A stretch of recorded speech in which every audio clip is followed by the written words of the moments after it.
Hey guys, I wanted to do a different kind of video today. Instead of me drawing, I wanted to do a run through of my sketchbook. I just finished a sketchbook this month, and I just want to do a walkthrough. I love looking at other artists' sketchbooks, and I just thought I'd share this sketchbook. Every sketchbook tells a story, and this one definitely does. It's like a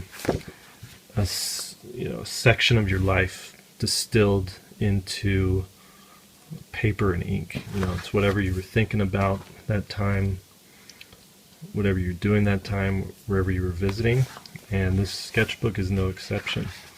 So what I do in my sketchbooks is, in the front cover, I write down the date it was started and the date it was finished. So I put down the month and the year.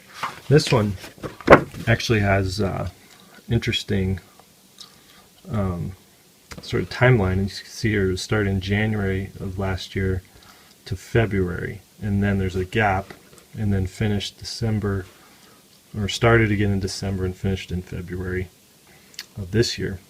And what happened was I took this sketchbook with me on a trip to California and left it at my friend's house, and until I got it back, I started a new sketchbook, and I went and finished that sketchbook, and when I was finished with that sketchbook, I started back and worked on this one.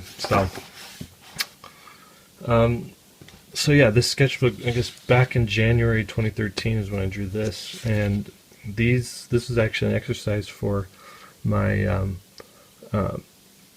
character design class I was teaching, or I guess it was a drawing for animation class.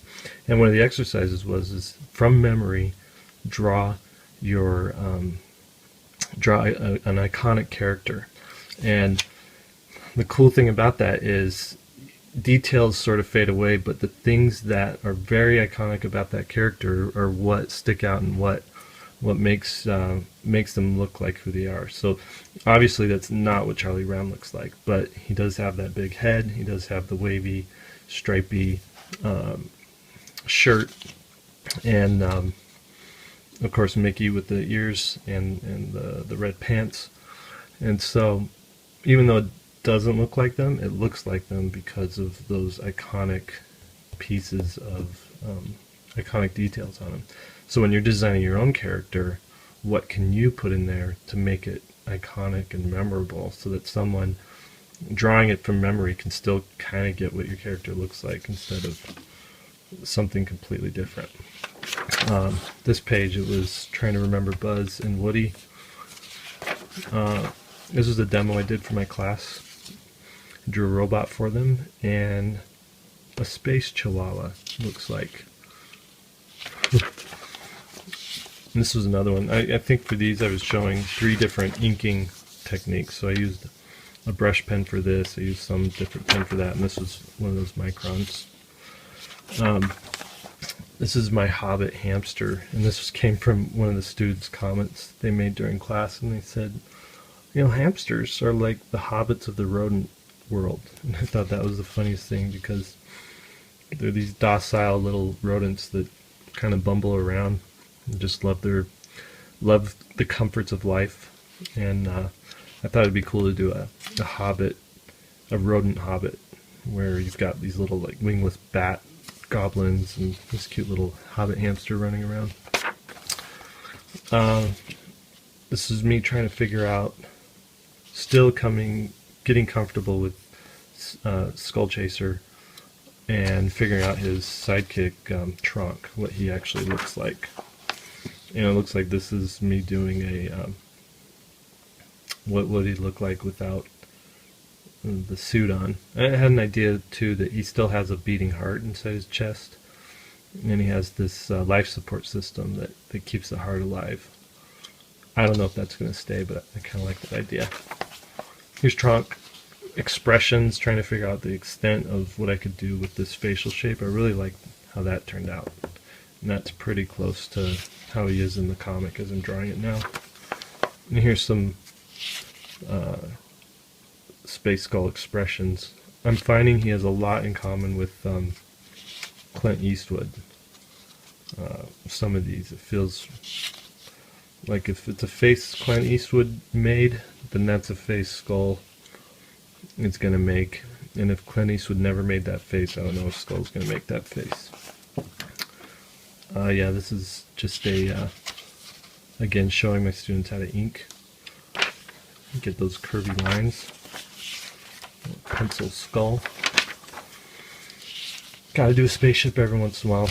It's fun to mix up the angle too. I got bored drawing them from the front, so I tried drawing it from the back, and that opened up some other fun design possibilities.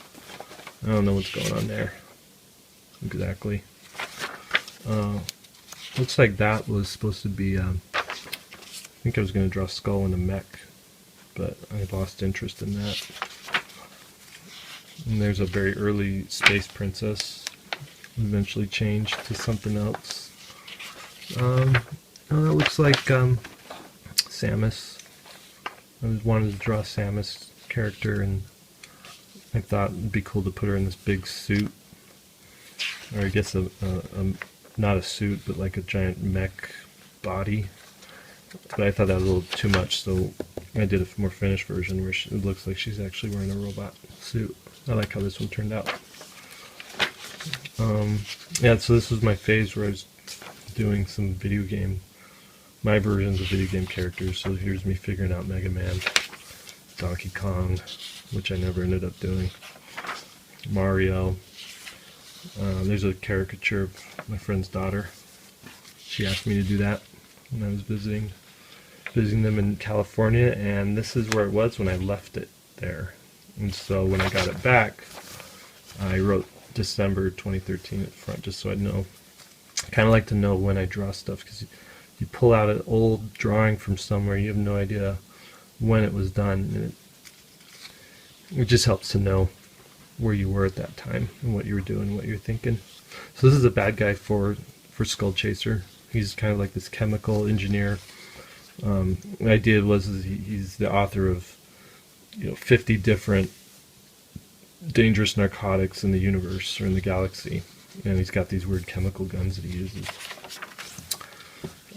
Notes from a art lecture and doodles during the lecture, or maybe not, I don't remember, but this was fun to draw. More doodling. Here's another Skull bad guy. He's kind of like this Yeti character, lives on an ice planet. And I think I drew that after watching the Godzilla trailer for the first time, and then I realized didn't look like Godzilla, and so I wanted to do a more Godzilla-y piece. That's that one. This is just ink and marker and some colored pencil, and then a little bit of white. This pen actually to do the highlights there. Yeah, sketches for Usagi Yojimbo piece, and this is me figuring out my Earthworm Jim, how I might do him. I wanted him really bulky, heavy up top. This was the beginnings of a drawing for New Year's. I wanted to do an old clunky robot and a new polished robot, but I didn't like where that was going, so I did this one instead. Okay, at this point, I had this idea for a fantasy comic with starring animals instead of people. And so I was trying to figure out what my main protagonist would be. Would he be a dog, which I think would be fun, but this is the evolution of the character, and I don't even know if I'll ever do anything with this, but it's kind of fun to give yourself an assignment to figure out what a world is or what a character is going to be like, and take them through the process of how far you can take them. Anyways, dog stuff. And I thought maybe it'd be cool if it was a little fox kid. Then I thought, what if he was some unidentifiable animal? Wanted to keep him cute, but I don't know exactly what he is. Is he like a rabbit, ferret type of thing? I actually still kind of like that, but he eventually evolved into something like that.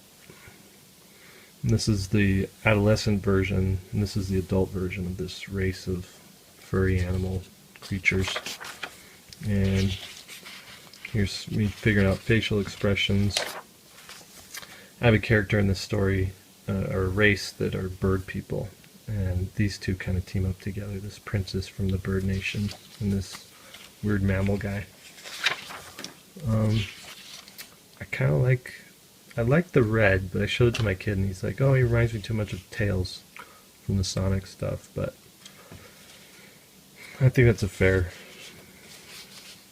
assessment.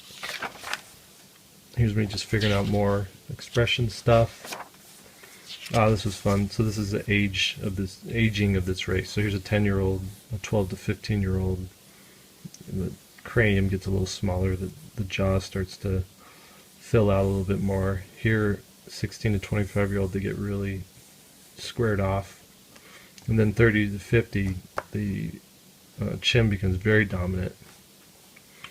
And then 60-year-old version, the old man version, is a bearded, rounded, a little bit frumpier guy, some less hair at the top. Yeah, a guy commissioned me to do his character battle skull. So this is me just figuring out what he might look like. And I don't know what I was doing here. This is probably right before going to bed, not knowing what to draw. So then I thought, what if we make the guy green? So I kind of like that. I like this one too, but he looks a little too cocky there. I kind of like the younger version, kind of like the more, it almost looks naive a little bit. I don't know. I don't know if I'm going to do anything with this guy. I like him though, but not enough hours in the day. This is Missile Mouse, me taking this kind of design style, and I wanted to see how would I apply that to Missile Mouse. I did 2 graphic novels with this guy, and I want to do a 3rd one. Again, I need more time. That's kind of hard to see, but this was a sketch for a promo thing for a lecture I did called How to Draw Everything, and basically I was teaching the lectures about how shape is so important in drawing stuff, and so I wanted an image that shows the importance of shape and a character drawing on the paper. I don't know. Turned out okay. Yeah, I was definitely bored here. I don't know what was going on. I think I was thinking about the early Ninja Turtle books where they have those little chomper guys. Yeah, sketching some robots or something. These were probably the first sketches before I did this guy, which I actually have a video of me drawing this guy, if you missed it. And I have a video of me drawing this guy. This is the lava monster thing, too. Oh yeah, so this is me figuring out my Ursula versus Cherno Alpha composition. And, I don't know, I think that's Ursula, but this is, at one point I had them actually locked in combat, their hands against each other, and then I did this one, which is what it ended up being. You could see a better version, a bigger version here, I guess. And then my daughter came in and she wanted me to draw her kitty cat, so that's a kitty cat for her. Notes from McCall. Ideas for a Kickstarter I want to do in a couple months. Oh yeah, I had the idea to do Skull Chaser with a giant jetpack or rocket pack on his back. And so these were just some early sketches for that. I'm trying to figure that out. I thought it'd be cool if you just took this giant engine from, some archaic rocket and turned it into a pack to get him from point A to point B for something. So the idea would be that it's just ridiculously large for him. So here's the final one. And then He's clicking it, trying to get it to light. Little humor. I think I ripped that off from Hellboy.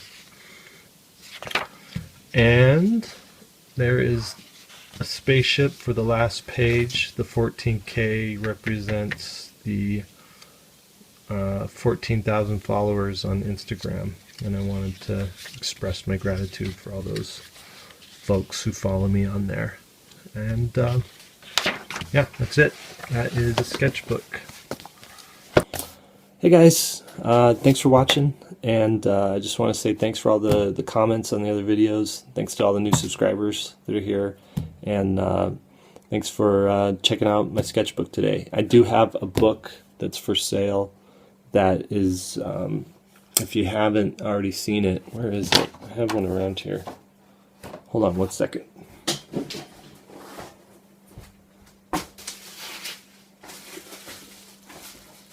Here it is. This one's all ready to go. But this is my book, Drawings, and it is just a collection of my sketches, raw scans. So you can, it's almost the closest thing you can have to owning one of my personal sketchbooks. So if you want it, it's in my online store. And that's it. I'm going to go to bed.